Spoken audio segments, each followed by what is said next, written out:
jungle.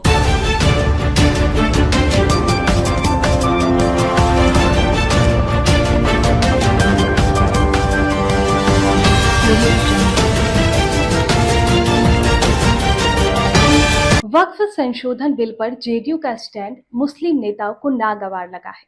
मुस्लिम नेताओं की JDU से नाराजगी उनके बयानों से साफ झलकती है।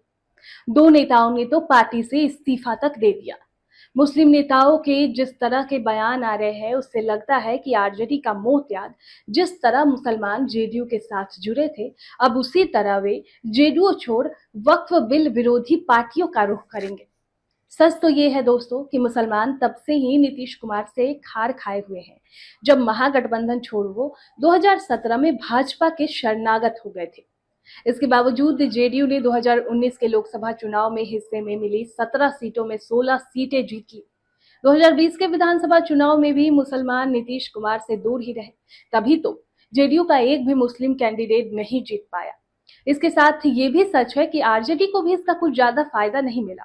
पिछले कुछ चुनाव के आंकड़े देखें तो यह साबित हो जाएगा कि आरजेडी के मजबूत एमवाई समीकरण के बावजूद उनके वोटों में बीते 4 विधानसभा चुनाव में कोई बड़ा परिवर्तन नहीं हुआ। बता दें कि फरवरी 2005 में आरजेडी को 25.07% वोट मिले। अक्टूबर में हुए चुनाव में आरजेडी का वोट घटकर 23.45% रह गया। 7 महीने के अंतराल पर हुए इस चुनाव में आरजेडी को 21 सीटों का नुकसान हुआ। मुस्लिम और यादव बहुल इलाकों में भी आरजेडी को हार का सामना ही करना पड़ा। 2020 की बात करें तो उसमें चुनाव में भी आरजेडी को 23.2% वोट मिले, जो 2005 से मिले वोटों में मामूली ही सही पर कम था। आरजेडी की ये स्थिति तब रही जब मुस्लिम और यादव समाज के तकरीबन 32% वोटों के लिए उसने वर्षों पहले मुस्लिम यादव का समीकरण बना रखा है। जहां तक अब बात वक्फ संशोधन बिल के समर्थन की रही तो नीतीश कुमार की पार्टी जेडीयू से मुसलमानों के कट जाने का खतरा उत्पन्न होने की बात है तो ऐसी पहली बार नहीं होगा। 2020 के चुनाव में ही नीतीश को ऐसी स्थिति का सामना करना पड़ा था।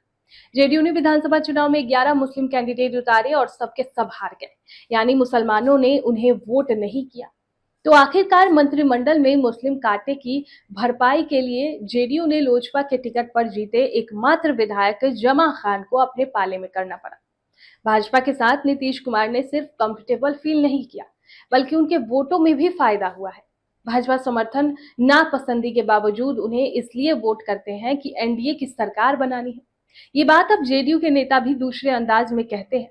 जेडीयू सांसद और केंद्रीय मंत्री राजीव रंजन उर्फ ललन सिंह तो साफ कहते हैं कि मुसलमान जेडीयू को वोट नहीं देते। सांसद देवेश चंद्र ठाकुर ने भी कहा है कि उन्हें यादव और मुसलमानों के वोट नहीं मिले। साफ साफ ये भाजपा की लाइन है। 2020 के विधानसभा चुनाव के बाद जेडीयू का ये भ्रम टूटा है।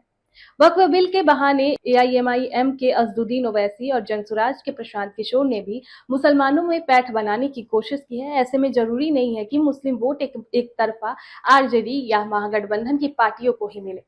वैसे भी एमवाई समीकरण के 32% वोटों में अभी तक आरजेडी को अधिकतम 23% के करीब ही वोट मिलते रहे हैं, यानी यादव और मुस्लिम समाज के तकरीबन 9% वोट दूसरे दलों को जाते रहे हैं। दोस्तों, मुसलमान अगर ध्रुवीकृत होकर आरजेडी को एक तरफा वोट कर भी दे तो यादव समाज के वोटर इस ध्रुवीकरण को अपने लिए खतरा मानते हुए आरजेडी के से बिदक सकते हैं। इसलिए ये मानना कि वक्फ बिल का समर्थन करने से जेडीयू की लुटिया डूब जाएगी बेईमानी होगी। खैर, इस पर आपकी क्या राय है, कमेंट बॉक्स में हमें जरूर बताएं। सूर्या हॉस्टल एक बार अपने बच्चे को जरूर भेजें। सीमांचल का सर्वश्रेष्ठ हॉस्टल 4ठी कक्षा से 10वीं तक कोचिंग एवं ट्यूशन निःशुल्क, बेहतरीन और हर सुविधा से लबरेज। हमारा पता है दलन कटिहार। संपर्क करें 7903 464641 पर। हमारा वीडियो अगर आपको अच्छा लगा हो तो आप हमारे वीडियो को लाइक करें, शेयर करें और हमारे चैनल को सब्सक्राइब जरूर करें।